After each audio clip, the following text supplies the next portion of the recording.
क्यों आए हो तुम इस दुनिया में? कोई वजह है भी या नहीं? या फिर जो जिंदगी मिली है इसे बस काट रहे हो? काटनी ही पड़ेगी।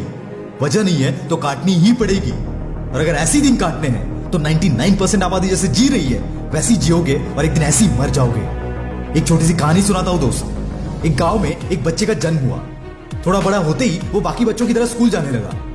बच्चा और बड़ा होता गया, 10वीं भी हो गई। जूनियर कॉलेज करने के बाद उसने अपनी ग्रेजुएशन भी कंप्लीट कर ली और एक दिन एक जगह पर नौकरी भी मिल गई।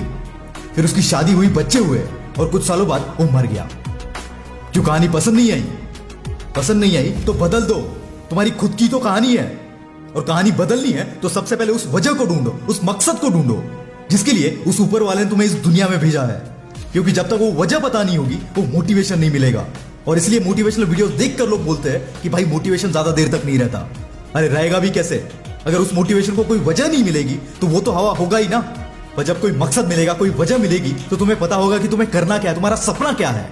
और तब वही मकसद तुम्हें तुम्हारी कामयाबी की ओर खींचेगा। और मकसद ही वो चीज है जिसकी वजह से हम देखते हैं साथ ही पढ़ने वाले दो दोस्त एक कामयाबी के झंडे गाड़ देता है तो दूसरा बाकी आबादी की तरह ही जीता है। यहाँ पर एक कहानी मैं आपको बताना चाहूंगा।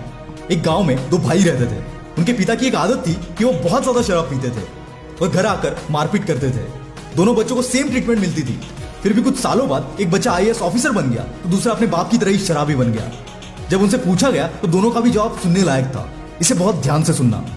पहले उस शराबी से पूछा गया कि आप शराबी कैसे बने, तो उसका जवाब था कि इसकी वजह मेरे पिताजी है जो हर रोज शराब पीकर हमें मारते थे और उनकी वजह से मुझे ये आदत लग गई। और जब उसके भाई से पूछा गया जो आईएएस बना, उसने कुछ ऐसा जवाब दिया कि मैं जो भी हूं इसकी वजह मेरे पिताजी है। वो हर रोज शराब पीकर हमें मारते थे और तभी मैंने डिसाइड किया कि मैं इस सब से बाहर निकलूंगा और कुछ बड़ा करके दिखाऊंगा ताकि वापस मुझे वो लाइफ ना जीनी पड़े। और इसी वजह ने मुझे इस मुकाम तक पहुंचा दिया। दोस्तों, आप लोग भी किसी ना किसी मुसीबत से गुजर रहे होंगे, पर उस मुसीबत को कभी भी वजह मत बनने देना अपनी नाकामयाबी की। उल्टा उस मुसीबत को अपना मोटिवेशन बनाओ और कुछ ऐसा कर जाओ कि जिस मुसीबत से आज तुम गुजर रहे हो कुछ साल बाद वो तुम्हारे आसपास भी ना भटके। इस दुनिया में कमी नहीं है ऐसे लोगों की जिनके पास ना कोई वजह है ना कोई मकसद है जीने का। वो बस भीड़ के साथ चल रहे हैं और ऐसे लोग वहीं पहुंचते हैं जहां भीड़ उन्हें लेकर जाती है।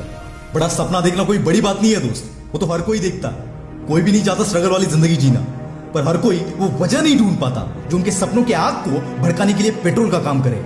इसलिए सपना तो देखो, पर उस सपने को पूरा करने के लिए अपने जिंदगी के उस वजह को ढूंढो जो तुम्हें बताए कि तुम्हें ये सपना पूरा क्यों करना है। और वो वजह कुछ भी हो सकती है, वो धोखा, वो इंसल्ट, कुछ भी। याद रखना, जिंदगी का सबसे बड़ा मोटिवेशन सबसे खराब एक्सपीरियंस से ही आता है।